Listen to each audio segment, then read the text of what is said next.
Now, good morning everybody. You see, in my last class, I had given you an intro of the M phase. Okay, so M phase here, it is first again I am dealing with the mitosis in detail. So this M phase is generally known as equational division. Why equational division? Because all cells produce by the equational division, they are diploid. That means no change in chromosome number. Okay. Now here, see, I said earlier that this M phase has two distinct things. One is the karyokinesis followed by cytokinesis. So we will be dealing the karyokinesis in very detail. Okay. So as you all know that it happens in the 4 stages. We had already done. What are the 4 stages? Number 1, it is prophase. Number 2, metaphase. Number 3, anaphase. And number 4, it is telophase. Now you see, the salient features of each and every phase has been dealt here in detail. See, for example, what happened in the prophase. You see, the chromosomal material condenses. That means it is visible. If you see this prophase of a cell, of a dividing cell under a microscope of high magnification, you can literally see the chromatin material. Otherwise, it is not visible in a cell. Then you see the centrosome already divides in the earlier phase. Okay, so that what has divided the centrosome, that has earlier divided when the cell was entering the M phase. Then what happens? See, they start moving towards the opposite pole. See, for example, if this is a cell, so they have got 2 different poles and the centrosome migrates here. One comes this side, another comes this side. That means they divide. Now, see, from the centrosome, they radiate microtubule. That means if the centrosome is here, they radiate microtubule, And if it is magnified, it looks like a star. So, this particular is that chromosome that radiates the microtubule is known as asters. And this aster plus microtubule together is known as the mitotic apparatus, because since this and this is only responsible for the production of the daughter cells. Now you see, then it is the metaphase. Now in metaphase what happens? You see, the nuclear envelope starts dissolving from the prophase. So here in the metaphase it completely dissolves. And the chromosome spreads through the entire cytoplasm. That means the cell complete is like this, and entire cell has the chromosome material enlarged. Okay, it spreads because chromosome is a very long trail of material and that occupies the full phase because this has to divide. Now the centrosome. Now you see, in my last class I have said that each chromosome material, if it is in the form of X, the center that is attached, so that the central portion is known as the centromere.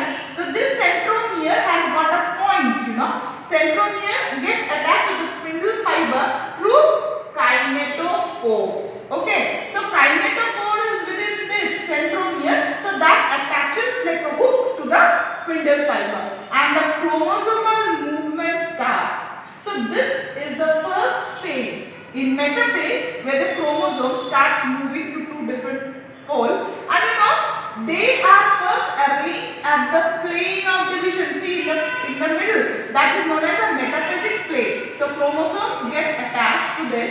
For example, if it is like that, so this plane of division is like that. So here chromosomes get attached. Okay, so they get attached. Now you see, next comes the anaphase. So in anaphase, see, first movement that happens, the movement towards the opposite pole. That means like this, and it is marked by V-shaped chromosome. This is the identifying factors. So daughter cell begins to move in the opposite direction. Now what happens? See, whenever movement is there, whenever movement is there, see for example like this if it is comes, and like this if it is comes, like this. So that means what? The centromere, see this is the centromere end and this is the arms end. So the centromere forms the leading edge towards the pole. That means the movement is through the centromere. So centromere moves first because that is the point of attachment and the pull is from the left. So centromere forms the leading edge with the arms trailing behind. See these are the arms, they come behind. Now so that is the V-shaped chromosome identifying features. And in telophase what happened? Now if you see the cell like this, here you find the cells are attached like this. That means we have clusters of see chromosome clusters are seen towards the pole. Then here by the end the nuclear envelope appears here like this. Okay, and after this karyokinesis, you see a middle plate like this appears. Okay, because that the cell goes into the site. Karyokinesis is followed by cytokinesis, where this middle plate appears, and later you have two different separate daughter cells with chromosomes like this. Okay.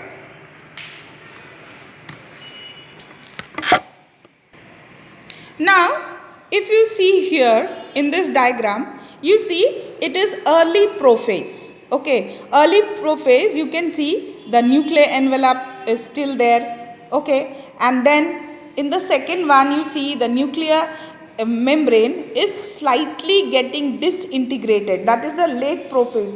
And here you see, you can see at the two end, you see here at this end, you can see this is the astral end, this is also another astral end. Okay, the centromere and the radiating fibers, you know, these are microtubule. And here you see next, you see the central plate over here. See, this is the metaphase, complete hydrolyzing of the membrane. That means it gets totally disintegrated.